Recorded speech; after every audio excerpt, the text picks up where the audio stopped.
बच्चों, इस वीडियो में आप देखेंगे कबीर की साखियाँ जिन्हें हमने लिया है स्पर्श कक्षा 10 से। काव्य खंड के अंतर्गत पहला चैप्टर है ये, और इसमें कुल 8 साखियाँ दी हैं, यानी कि 8 दोहे दिए हैं जिन्हें हम 2 वीडियोज में कवर करेंगे। शब्द के अर्थ को जानेंगे और पूरी तरह से हम इसे विस्तृत रूप से समझेंगे। तो वीडियो को पूरा देखेंगे, लाइक और शेयर जरूर करेंगे। सबसे पहले हम समझ लेते हैं कबीरदास जी का जीवन परिचय।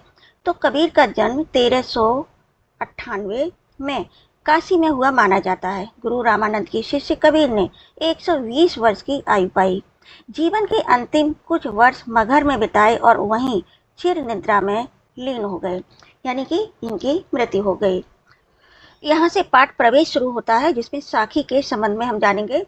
साखी शब्द साक्षी शब्द का ही तद्भव रूप है, यानी कि साखी तद्भव शब्द है और साक्षी तत्सम शब्द है। साक्षी शब्द साक्ष्य से बना है। साक्ष्य का मतलब होता है प्रमाण, है ना, जिसका अर्थ होता है प्रत्यक्ष ज्ञान, यानी कि ऐसा ज्ञान जो हमने आंखों के सामने से देखा है और उसे अनुभव किया है। यह प्रत्यक्ष ज्ञान गुरु शिष्य को प्रदान करता है। संत संप्रदाय में अनुभव ज्ञान की ही महत्ता है, शास्त्रीय ज्ञान की नहीं। यानी कि जो ये संत संप्रदाय है उसमें जो अनुभव के द्वारा जो हम ज्ञान प्राप्त करते हैं उसका महत्व ज़्यादा है, जबकि शास्त्रीय ज्ञान जो हम शास्त्रों से ज्ञान अर्जित करते हैं, यानी कि जो पुस्तकों में पढ़ते हैं, उसके मुकाबले जो है अनुभव वाला ज्ञान ज़्यादा महत्वपूर्ण है। कबीर का अनुभव क्षेत्र विस्तृत था। कबीर जगह जगह भ्रमण कर प्रत्यक्ष ज्ञान प्राप्त करते थे, अतः उनके द्वारा रचित साखियों में अवधी, राजस्थानी, भोजपुरी और पंजाबी भाषाओं के शब्दों का प्रभाव स्पष्ट दिखाई पड़ता है। इसी कारण उनकी भाषा को पंचमेल खिचड़ी कहा जाता है। यहाँ से प्रश्न भी बनता है। कबीर की भाषा को सदुक्कड़ी भी कहा जाता है। अब सदुक्कड़ी का मतलब होता है जो साधुओं की भाषा होती है, जो एक जगह नहीं रहते हैं, जगह जगह जाते हैं और वहाँ की भाषा को सीखते हैं और फिर वही बोलते हैं और अपने लेखन में उसको स्थान देते हैं। साखी वस्तुतः दोहा छंद ही है, जिसका लक्षण है 13 और 11 के विश्राम से 24 मात्राएं। प्रस्तुत पाठ की साखियां प्रमाण है कि सत्य की साक्षी देता हुआ ही गुरु शिष्य को जीवन के तत्व ज्ञान की शिक्षा देता है।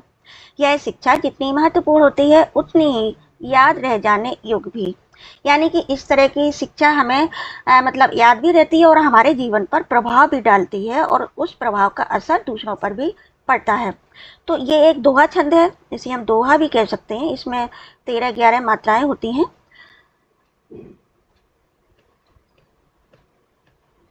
अब यहाँ से शुरू होता है आपका लेसन। तो साखी का अर्थ क्या होता है ये तो आपने समझ लिया। पहला दोहा है, ऐसी वाणी बोलिए मन का आपा खोई, अपना तन शीतल करे औरन कऊं सुख होई। तो यहाँ आपा का मतलब होता है अहंकार, मन मतलब हमारा मन, हृदय, वाणी मतलब वाणी जो हम बोलते हैं, और शीतल मतलब शीतल, ठंडा।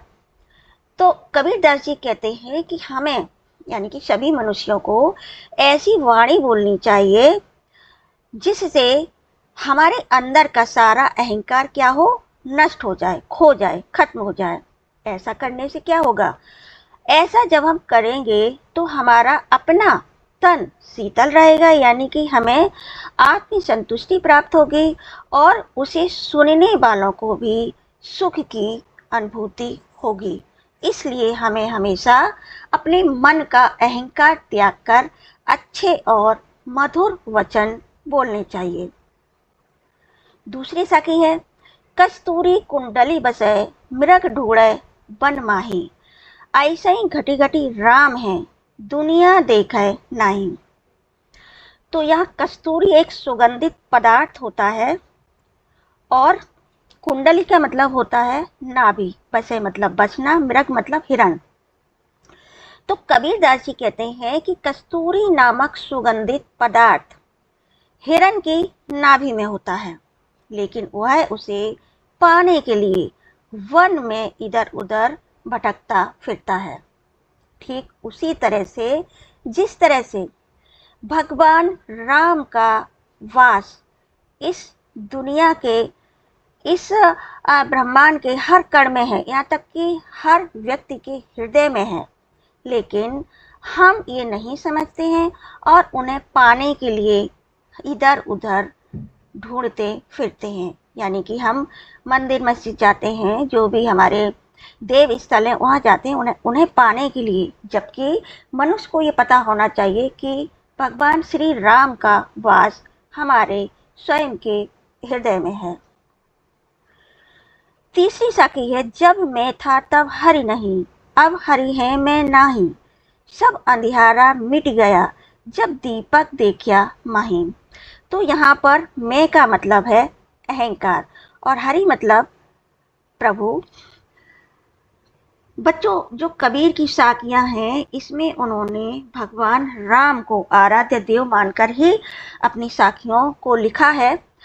कह सकते हैं हम जिस तरह से हम किसी एक देव को मानते हैं और उन्हीं की पूजा करते हैं, उसी तरह से कबीरदास जी भगवान राम को मानते थे। तो यहाँ पर हरि भगवान राम को ही कहा गया है। तो वो कहते हैं कि जब मैं था, यानी कि जब मेरे अंदर अहंकार था, मैं मतलब अहंकार, तब मेरे हृदय में हरि नहीं थे। यानी कि जब हमारे अंदर अहंकार होगा, और जो अहंकारी व्यक्ति होते हैं वो अहंकार के बल पर मतलब किसी को नहीं मानते हैं। मनुष्यों की तो हम बात क्या करें, वो देवों को भी नहीं मानते हैं, है ना। तो वो यही कहते हैं कि जब तक मेरे अंदर अहंकार था मैं हरि को प्राप्त नहीं कर पा रहा था। अब हरि है मैं नहीं, वो कहते हैं कि अब हमारे हृदय में हरि है, यानी कि भगवान का वास है। और ऐसा करने से हमारे अंदर का सारा अहंकार मतलब मैं नष्ट हो गया है। अब हमारे हृदय में अहंकार नहीं है, सब अंधियारा मिट गया। हमारे अंदर का जितना भी अंधकार था, कैसा अंधकार, अज्ञानता रूपी अंधकार, मिट गया है जब दीपक देखा माही। जब मैंने भगवान रूपी दीपक को साक्षात, यानी कि जो ज्ञान है उसे देख लिया है, महसूस कर लिया है, अब हमारे अंदर से अज्ञानता रूपी अंधकार पूरी तरह से समाप्त हो गया है। यानी कि अब मैंने ज्ञान के दर्शन कर लिए हैं। आगे है, सुखिया सब संसार है, खाए अरु सोवे, दुखिया दास कबीर है, जागे अरु रोए। तो यहाँ खाई का मतलब है खाना, जागे का मतलब जागना, सोई का मतलब सोना, रोए का मतलब रोना। तो कबीरदास जी की स्थिति अभी जो है वो ये है कि उन्होंने भगवान को प्राप्त कर लिया है, उन्होंने उन्हें महसूस कर लिया है, अपने हृदय में उन्हें जगह दे दी है, अहंकार वो पूरी तरह से भूल चुके हैं। तो अब ऐसी स्थिति में जब व्यक्ति पूरी तरह से भगवान पर समर्पित हो जाता है, तो ऐसी स्थिति में क्या होता है कि वो संसार से या जो भी मोह माया है उसको त्याग देता है, ठीक है। और ऐसी स्थिति में उसे ऐसा लगता है कि मैं हूँ जो एक भक्त हूँ, दिन रात भगवान की भक्ति करता हूँ, है ना, और इसलिए मैं कैसा हूँ, दुखी हूँ। तो वो कहते हैं कि सुखिया सब संसार है, और मेरे अलावा जो संसार है वो कैसा है, सुखी है, क्योंकि उसे अभी तक भगवान का, प्रभु का मतलब उनके अस्तित्व का ज्ञान नहीं हुआ है। वो अंधकार में जी रहा है और इसलिए वो कैसा है, सुखी है। और वो क्या करता है, खाता है और सोता है, यानी कि अपने जीवन को पूरी तरह से वो खुशी खुशी जी रहा है। आगे वो कहते हैं दुखिया दास कबीर है, वो कहते हैं स्वयं के लिए बोलते हैं कि एक मैं हूँ जो दुखी हूँ, क्योंकि मैं जाग गया हूँ। मुझे इस बात का पता चल चुका है कि ये जो शरीर है वो नश्वर है, यानी कि एक दिन समाप्त हो जाएगा। दूसरा, इस संसार में जो भी सुख सुविधाएं हैं, जो भी मोह माया है, मुझे उसके एहसास हो गया है कि ये सब व्यर्थ है। सुख और दुख तो पता ही है आपको कि आते जाते रहते हैं। आज सुख है तो इंसान सुखी रहता है, कल दुख है तो वो रोता है। तो कबीरदास जी कहते हैं कि मैं इस बात को समझ चुका हूँ और इसलिए मैं दुखी रहता हूँ ऐसे लोगों को देखकर जो जिनके मतलब जीवन का अंत क्या है ये उन्हें पता नहीं है। उन्हें पता होना चाहिए कि ये शरीर नश्वर है, एक दिन खत्म होने वाला है।